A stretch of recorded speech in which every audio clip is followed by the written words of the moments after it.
अथ सप्तम कला प्रारंभ। आत्मा के विशेषण। इंद्र विजय छंद। आत्म विशेषण है जो दो भांति विदे निषेध कहो निर्धारे। वे सब जाने भले गुरु शास्त्र जो सो अपना निज रूप निहारे। सच्चिदानंद रूप ब्रह्म स्वयं प्रकाश कूटस्थ रू साक्षी विचारे। दृष्ट और उपद्रष्ट एक ही आदि विदेह विशेषण धारे। और कहते हैं कि आत्म विशेषण है जो दो भाग। आत्मा के विशेषण दो प्रकार के। एक तो विधेय। विधेय कहते हैं विधि के अनुसार सीधा सीधा बताना। और एक निषेध। निषेध करके बताना। जैसे कोई लड़की बैठी है और हमने बताया उसको कि ब्याह चाहिए, तो ये हो गया विधि। सीधी सीधी बता दिया। और एक बताया कि विधवा ना है, तो पहले विधवा पने का निषेध कर दिया, तब विवाह की कहने की जरूरत ही नहीं पड़ेगी कि विवाह हुई। ठीक है ना। तो ऐसे दो प्रकार से बताया। तो पहले निषेध कर देना विपरीतवाद का, तो फिर अवश्य रह जाएगा, कोई कहे जरूरत नहीं पड़ेगी। ऐसे ही एक विधेय होते हैं, एक निषेध होते हैं। तो ये जाने कैसे जाए? क्या ये सब जाने भले हैं गुरु शास्त्र से। इनको भली प्रकार से गुरुओं के द्वारा या शास्त्र के द्वारा जानो। कैसे? सो अपना निज रूप में वो व्यक्ति अपने स्वरूप को जान सकता है। तो अब बताते हैं सच्चिदानंद और ब्रह्म स्वयं प्रकाश कूटस्थ साक्षी। ऐसे विचार करे। दृष्टा उपदृष्टा एक, ये विशेषण हुए। तो 10 विशेषण बताए। आदमी और भी आ जाते हैं। सत चित आनंद ब्रह्म स्वयं प्रकाश कूटस्थ साक्षी दृष्टा उपदृष्टा और ये 10 बताए। चलो। आत्मा के दो भांति के जो विधेय एवं निषेध विशेषण हैं, उनको निर्णय करके कहता हूँ। वे विधेय निषेध विशेषण जो हैं, सो उन सबको गुरु व शास्त्र द्वारा विधि पूर्वक जानकर सो साधक अपने निस्वरूप को निहारे प्रत्यक्ष करे। सत चित आनंद ब्रह्म व्यापक स्वयं प्रकाश कूटस्थ साक्षी दृष्टा उपदृष्टा एक इत्यादि विधेय विशेषणों को विचार कर धारे आत्मा में भली प्रकार अनुभव करे। अंत विहीन अखंड असंग रो अद्वय जन्म बिना अविकारे। चार अकार बिना और व्यक्त न मानन को विषय जो निकारे। कर्म करिए बड़े न घटे से हेतु अव्यय वेद पुकारे। अक्षर नाश बिना कहिए इसे आद निषेध पीताम्बर सारे। पहले तो विधेय बताया है और निषेध बताते हैं। अंत विहीन, उसका अंत नहीं होता है, तो बिना कहे अनंत सिद्ध है। अखंड कहने से खंड का निषेध हुआ, भेद का निषेध हुआ, अभेद सिद्ध हो गया। असंग कहने से संबंध का निषेध हुआ, उसका किसी संबंध नहीं है, तो श्रुति सिद्ध बात हो गई। असंग वयम पुरुषा। अद्वैत कहने से द्वैत का निषेध हुआ, अद्वैत अर्थ से सिद्ध हो गया। जन्म कहने से जन्म बिना कहने से अजन्मा सिद्ध हो गया, तो उसका जन्म नहीं होता है। व्यक्त के अव्यक्त कहने से व्यक्त का निषेध हुआ। ये व्यक्त माय कंचन वो अव्यक्त है। न मानन को विषय, मान कहते हैं प्रमाण, तो कोई प्रमाण का विषय नहीं है वो बात में। ना आंखें देख सकते हैं बात दिखा, ऐसा नहीं, किसी का विषय नहीं है। कर्म करने से घटता नहीं है न बढ़ता है। कुछ चीज ऐसी है कर्म होने से घटती बढ़ती है। कोई चीज कम है कि वहां लाए गोट डाल दी करी आती तो बढ़ गई, या वहां से निकाल ली तो घट गई। ऐसा आत्मा नहीं है कि कर्म करने से घट जाए या बढ़ जाए।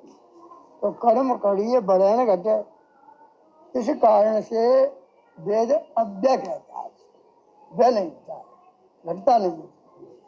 ये तो पुकार है अक्षर नाश में ना कहिए। क्षर कहते हैं नाशवान वस्तु को, वो अक्षर है, उसका क्षय नहीं होता है। इसलिए पंडित पीताम्बर जी कहते हैं कि ऐसे निषेध विशेषणों द्वारा जान लो उसको। पंडित पीताम्बर जी कहते हैं कि इसी आत्मा के अनंत अखंड असंग अद्वितीय अजन्मा निर्विकार निराकार अव्यक्त अप्रमेय अव्यय एवं अक्षर इत्यादि जो निषेध विशेषण है, उन सभी को साधक सारे आत्मा में भली प्रकार से अनुभव करे। प्रमाण की जो विषयता संसार में होती है, उसका वेद शास्त्र आत्मा में निकारण निषेध करे। इसके फलस्वरूप आत्मा को अप्रमेय कहते हैं। आत्मा कर्म करके घटता बढ़ता नहीं, क्योंकि इसमें क्रिया है ही नहीं। इस कारण से ही वेद इसे अव्यक्त पुकारते हैं और नाश रहित होने से इसे अक्षर कहते हैं। प्रश्न, आत्मा के विशेषण कितने प्रकार के होते हैं? उत्तर, आत्मा के विशेषण विधेय अर्थात साक्षात बोधक और निषेध अर्थात प्रपंच के निषेध द्वारा बोधक, इस भेद से दो प्रकार के हैं।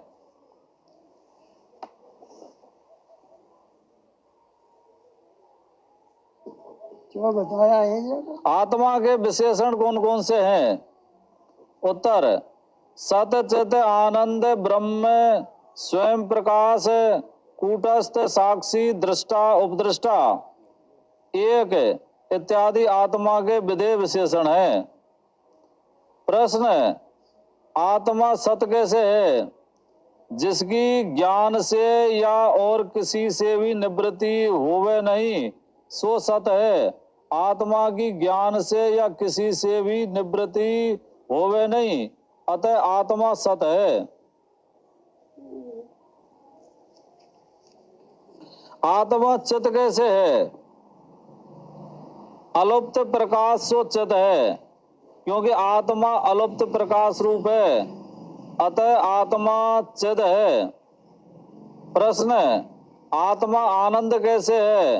उत्तर, परम अर्थात सबसे अधिक प्रीति का जो विषय हो सो आनंद है, क्योंकि आत्मा में सबकी परम प्रीति है, अतः आत्मा आनंद है। आत्मा ब्रह्म रूप कैसे है? आत्मा सतचित आनंद रूप श्रुति युक्ति और अनुभव से सिद्ध है, और ब्रह्म भी शास्त्र उपनिषदों में सतचित आनंद रूप कहा गया है, अतः आत्मा ब्रह्म रूप है। अथवा ब्रह्म नाम व्यापक का है, जिसका देश से अंत नहीं होता उसे व्यापक कहते हैं। आत्मा यदि ब्रह्म से भिन्न होवे तो देश से अंत वाला होवेगा, और जिसका देश से अंत होवे उसका काल से भी अंत होवे, यह नियम है। जिसका देश काल से अंत होवे उसको अनित्य कहते हैं, इसलिए आत्मा अनित्य होवेगा, यह वार्ता श्रुति से विरुद्ध है। अतः आत्मा ब्रह्म से भिन्न नहीं है, और यदि आत्मा से भिन्न जो ब्रह्म होवे तो ब्रह्म अनात्मा होवेगा, तथा जो घटादि अनात्मा है सो सभी जड़ हैं, अतः आत्मा से भिन्न ब्रह्म भी जड़ होवेगा। यह वार्ता भी श्रुति के विरुद्ध है। अतः आत्मा से भिन्न ब्रह्म नहीं, आत्मा ब्रह्म रूप ही है। प्रश्न, आत्मा स्वयं प्रकाश कैसे है? उत्तर, जो दीपक अथवा सूर्य की भांति अपने आप के प्रकाशित होने में किसी की भी अपेक्षा करे नहीं और आप सबका प्रकाशक होवे एवं स्वयं प्रकाश कहलाता है। वह स्वयं प्रकाश कहलाता है। वह स्वयं प्रकाश कहलाता है, ऐसा आत्मा ही है। अतः आत्मा स्वयं प्रकाश है। अथवा जो स्वतः सदा अपरोक्ष रूप होवे और किसी ज्ञान का विषय नहीं होवे वह स्वयं प्रकाश कहलाता है। आत्मा स्वतः सदा अपरोक्ष रूप है और प्रकाश रूप होने से किसी भी ज्ञान का विषय प्रकाश नहीं है, अतः आत्मा स्वयं प्रकाश है। प्रश्न, आत्मा कूटस्थ कैसे है? उत्तर, कूट अर्थात लोहार के आयरन की भांति जो निर्विकार अचल रूप से स्थित होता है उसको कूटस्थ कहते हैं। जैसे लोहार अनेक घाट गढ़ता है फिर भी आयरन ज्यों का त्यों रहता है, वैसे ही मन रूप लोहार भी व्यवहार रूप अनेक घाट गढ़ता है फिर भी आत्मा ज्यों का त्यों रहता है। अतः आत्मा कूटस्थ है। कूटस्थ कहने से अचल और अक्रिय अर्थ से ही सिद्ध हो जाता है। प्रश्न, आत्मा साक्षी कैसे है? उत्तर, लोक व्यवहार में जो उदासीन अर्थात राग द्वेष से रहित होवे, समीपवर्ती होवे और चेतन होवे उसी को साक्षी कहते हैं। क्योंकि आत्मा देहादि से उदासीन है, समीपवर्ती है और चेतन अर्थात अजड़ प्रकाश रूप है, अतः आत्मा साक्षी है। अथवा अंतःकरण रूप उपाधि वाले चेतन को साक्षी कहते हैं। अथवा अंतःकरण और उसकी वृत्तियों में वर्तमान चेतन मात्र केवल चेतन को साक्षी कहते हैं, ऐसा आत्मा है, अतः आत्मा साक्षी है। प्रश्न, आत्मा दृष्टा कैसे है? देखने वाले को दृष्टा कहते हैं। आत्मा क्योंकि सब दृश्यों को जानने वाला है, अतः आत्मा दृष्टा है। प्रश्न, आत्मा उपद्रष्टा कैसे है? जैसे यज्ञशाला में यज्ञ करने वाले 15 ऋत्वज, 16वां यजमान, 17वीं यजमान की स्त्री और 18वां उपद्रष्टा होता है, जो कि समीप बैठकर देखने वाला होता है, कुछ भी कार्य करता नहीं। ऐसे ही स्थूल देह रूप यज्ञशाला में 5 ज्ञानेंद्रियां, 5 कर्मेंद्रियां और 5 प्राण, ये 15 ऋत्वज हैं। 16वां मन रूप अंतःकरण विशिष्ट चिदाभास रूप यजमान है और 17वीं बुद्धि रूपी यजमान की स्त्री है। यह सब अपने अपने विषय के ग्रहण करने रूप भोग में यज्ञ का कार्य करते हैं और 18वां इन सब का समीपवर्ती जानने वाला जो आत्मा है सो ही उपद्रष्टा है, इन सब से अलग है। ब्रह्मा रूप में जो हो रहा है इनसे अलग बैठा देखता रहता है, ब्रह्मा रूप में जैसे यज्ञ में। प्रश्न, आत्मा एक कैसे है? उत्तर, आत्मा का सजातीय अर्थात उसी की जाति वाला अन्य आत्मा नहीं है और विजातीय संसार मिथ्या है, अतः आत्मा एक है। ऐसे ही आत्मा के अन्य अनेक विधेय विशेषण हैं। प्रश्न, आत्मा के निषेध विशेषण कौन कौन से हैं? अनंत, अखंड, असंग, अद्वितीय, अजन्मा, निर्विकार, निराकार, अव्यक्त, अव्यय, अक्षर इत्यादि आत्मा के निषेध विशेषण है। प्रश्न, आत्मा अनंत कैसे है? उत्तर, आत्मा के व्यापक होने से इनका देश से अंत नहीं, नित्य होने से काल से अंत नहीं, और अधिष्ठान होने से फलस्वरूप सबका स्वरूप होने से वस्तु से भी अंत नहीं होता। आत्मा का देश काल और वस्तु से अंत अर्थात परिच्छेद नहीं होता, अतः आत्मा अनंत है। आत्मा अखंड कैसे है? प्रश्न, आत्मा अखंड कैसे है? उत्तर, जीव व ईश्वर का भेद, जीवों का परस्पर भेद, जीव व जड़ का भेद, जड़ व ईश्वर का भेद, जड़ व जड़ का भेद, आत्मा इन पांचों भेदों से रहित है, अथवा आत्मा सजातीय विजातीय और स्वगत भेद से भी रहित है, अतः आत्मा अखंड है। प्रश्न, आत्मा असंग कैसे है? उत्तर, संग नाम संबंध का है, सो संबंध तीन प्रकार का है, सजातीय विजातीय और स्वगत। दृष्टांत, अपनी जाति वाले से जो संबंध है सो सजातीय संबंध है, जैसे ब्राह्मण का अन्य ब्राह्मण से संबंध है। अन्य जाति वाले से जो संबंध है सो विजातीय संबंध है, जैसे ब्राह्मण का शूद्र से संबंध है। और अपने अवयवों अर्थात अंगों से जो संबंध है सो स्वगत संबंध है, जैसे ब्राह्मण का अपने हस्तपाद मस्तक आदि अंगों से संबंध है। सिद्धांत, ऐसे ही आत्मा चेतन एक है, इसलिए इसकी जाति नहीं। जीव ईश्वर ब्रह्मा विष्णु शिव मैं तू इत्यादि भेद तो उपाधि के किए हुए हैं, इसलिए मिथ्या हैं, अतः आत्मा का किसी के साथ सजातीय संबंध बनता नहीं। आत्मा अद्वैत है, सत है और वस्तु है। इससे भिन्न माया अज्ञान और माया का कार्य स्थूल सूक्ष्म प्रपंच जो प्रतीत होता है वह द्वैत है, असत है, और असत होने से कुछ वस्तु नहीं, अतः आत्मा का किसी के साथ विजातीय संबंध बनता नहीं।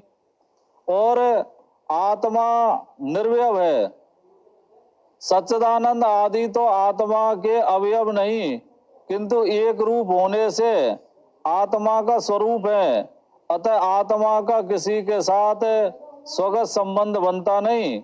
इस रीति से आत्मा सारे संबंधों से रहित है, अतः आत्मा असंग है। वो कह रहे कि यहीं तक ठीक है, थोड़ी रही बस, थोड़ी सी रही।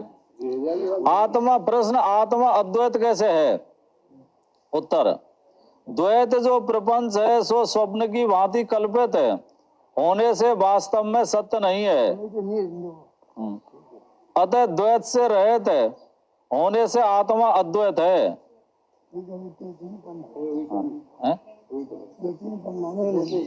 ठीक है, पूरी होगी नहीं और फिर उनको हरि ओम पूर्णमद पूर्णमिदं पूर्णाद पूर्णमुदच्यते पूर्णस्य पूर्णमादाय पूर्णमेवावशिष्यते। सर्वे भवन्तु सुखिनः, सर्वे सन्तु निरामया, सर्वे भद्राणि पश्यन्तु मा कश्चित् दुःखभाग् भवेत्। ओम।